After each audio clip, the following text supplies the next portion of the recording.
came to work at Willowbrook February 1st, 1954. It was just an overcrowded condition.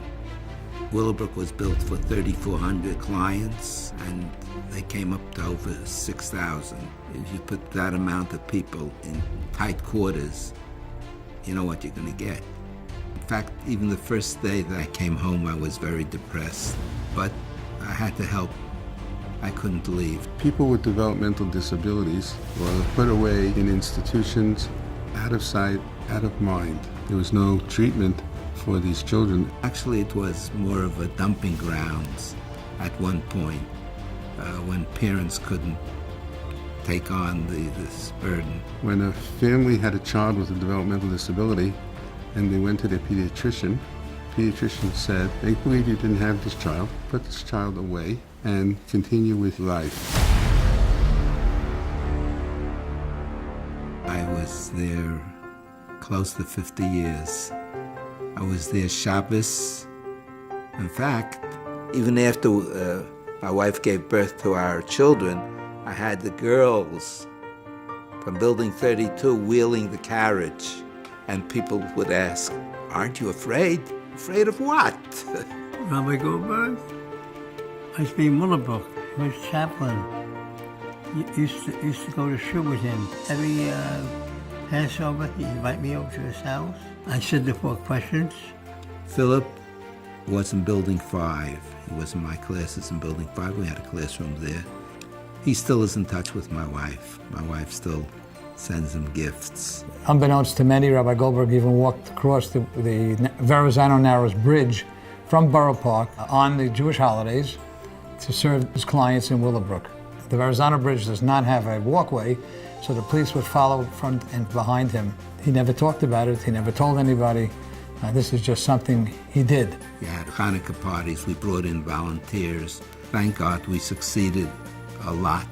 And then New York State, which operated this facility, was sued, and New York State agreed to close down the institution.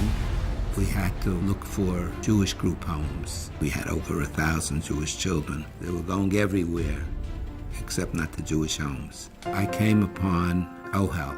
The problem was, where can OHEL get the money so that they can succeed? Besides the money, the community was afraid. When we first started to look for homes, we couldn't get anywhere. Rabbi and the Rebbetzin, they knocked on every door possible. Banks, they went to community boards. I finally found a former drug den. I told Lester, who was then in charge, I'll give you the money. So I gave him $10,000 as a down payment, and we were on our way to our first home. Where I got the $10,000, I borrowed it.